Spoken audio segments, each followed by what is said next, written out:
Chaos damage is one of the strongest scaling archetypes in Path of Exile 2, and this build pushes it to the absolute limit. Every enemy you face slowly decays until there's nothing left. With every cast, you spread decay, melt entire screens, and drain bosses dry. Today, I'll show you the God-Tier Chaos Lich Build, crafted to dominate the mid to late game of Path of Exile 2. So, let's get started with the skill gems. We're starting this build off with the core of our damage, Essence Drain. Every cast launches a dark projectile that infects your target with pure decay. Once it lands, that target starts rotting from within, taking chaos damage over time. And here's where it gets fun. When you pair it with Contagion, everything the infection touches begins to spread. To make Essence Drain hit harder and faster, we've linked it with Swift Affliction, Rapid Casting, Chaos Mastery, and Extraction. Swift Affliction ramps up your dot damage by 30%, trading a bit of duration for sheer power. Rapid Casting gives a 20% boost to cast speed, so you can unleash a constant wave of corruption.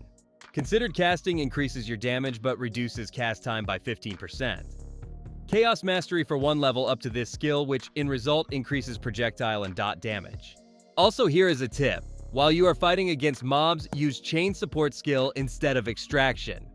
It will increase your projectile damage but not affect the damage over time. But when fighting against the bosses, swap it back so that you deal more projectile damage too. Contagion, on the other hand, is all about spreading that decay. It covers a wide area, and with supports like Magnified Area, Unleash, and Swift Affliction, it turns into a living plague. We're also linking Intense Agony to Contagion. It boosts the damage over time by 50% against full-life enemies, making your first wave of decay hit significantly harder. Unleash support gives your spell the power to erupt multiple times in a single cast. It builds up seals over time, gaining 1 seal every 200% of your cast time, up to a maximum of 2. When you cast the skill, all stored seals are released instantly, making the spell reoccur for each seal consumed. So, to build up those seals faster, you'll want to reduce your cast time as much as possible. For burst and utility, we're running Dark Effigy and Hex Blast. Dark Effigy summons a totem that targets all enemies affected by Chaos Dot. It's your right hand when it comes to deleting enemies quickly. It's supported by Greatwood, Efficiency, and Urgent totems, giving it faster placement and better uptime, perfect for bosses or rare mobs. Hexblast adds a second layer of punishment, detonating curses on enemies to deal massive chaos damage in a focused area. I mostly use it against bosses and elite enemies. It's supported by Concentrated Area, Deliberation, Extraction, Execute, and Rapid Casting. Execute shines when both you and the enemy are on low life, dealing 60% more damage. The perfect finishing blow against tough bosses. Extraction grants 35% more chaos damage but consumes 10% of your life, which isn't an issue for this build thanks to our Ascendancy nodes. We'll cover those soon. And of course, no chaos build is complete without Despair. This curse weakens your enemies by shredding their chaos resistance, making all your skills hit even harder. With Heightened Curse and Hex Bloom, your Despair becomes stronger and spreads automatically when a cursed enemy dies within 3 meters.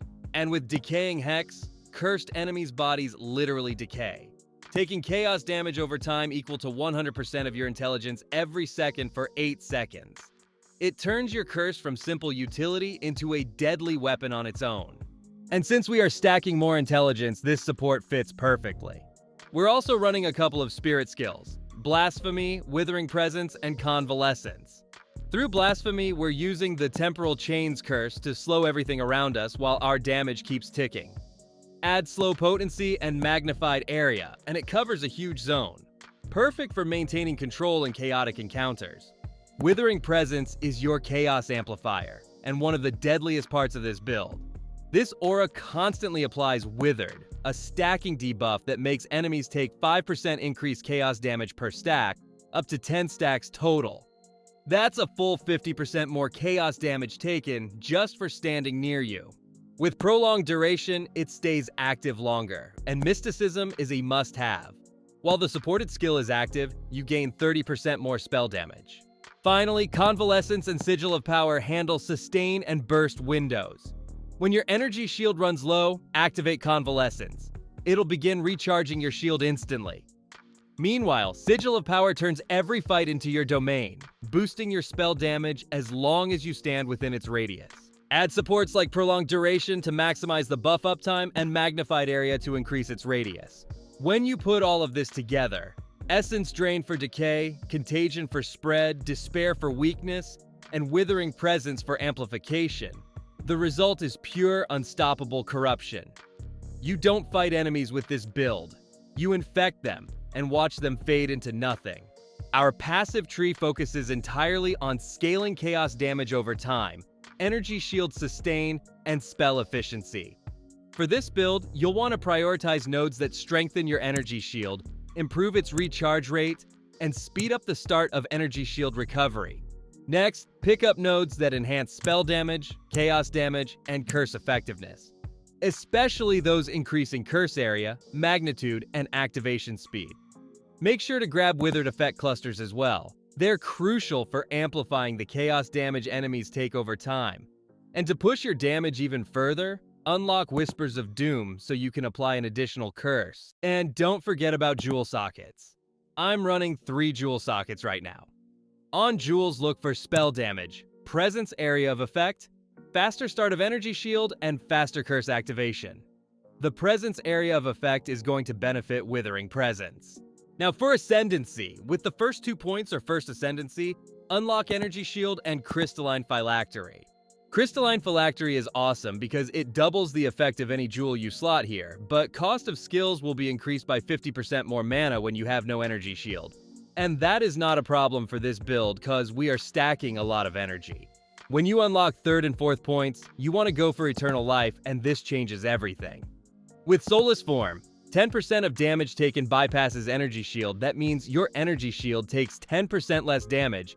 And with Eternal Life, your life will not change if you have Energy Shield, and that is why we are stacking Energy Shield instead of life. For 5th and 6th points, unlock Energy Shield and Crystalline Phylactery. And for your final 2 points, you can go for Eldritch Empowerment to gain 30% more spell damage at the cost of 5% Energy Shield per spell casted. Also, your spell casting will not affect the Energy Shield recharge, which is a huge plus. And if your Energy Shield recharge rate is crazy fast, then you can also unlock this full node. Event Horizon and Spaghettification. Event Horizon will increase your chaos damage by 53%, but you will lose 3% Energy Shield for every chaos skill you cast. But as I said, this is only viable if your energy recharge rate is crazy fast.